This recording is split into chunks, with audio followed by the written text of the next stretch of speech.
СДСМ денес преку соопштение ги критикуваа мерките на владата за намалување на цените и ги нарекоа неуспешни. ВМРО ДПМН пак сметаа дека владата и премиерот Христијан Мицковски ги исполнуваат очекувањата на граѓаните и затоа ја добија довербата со последните рейтинзи.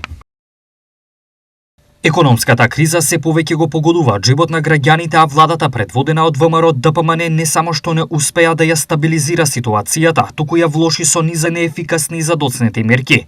Наместо системското решение за спречување на ценовните шокови, добиваме маркетишки трикови и привремени потези кои немаат реален ефект.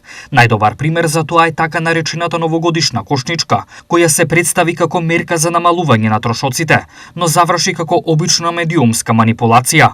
Во реалноста, потрошувачката кошничка секој месец расте. Во април порасна за 836 динари.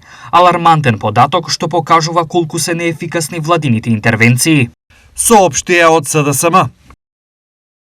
ВМРО ДПМН ја превзема одговорноста да ја води владата во исклучително лоша состојба оставена од претходното владино раководство.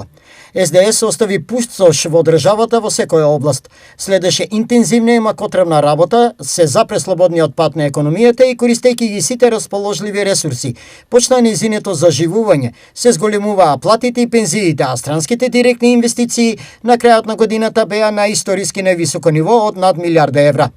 Постепено и сигурно се враќа функционирањето на институциите на системот. Се води одлучна борба против криминалот и корупцијата. Се апсат лица кои досега беа недопирливи. Законот важи еднакво за сите и пред надлежните органи одговара секој што се огришил пред законот. Соопштија од ВМРО ДПМН.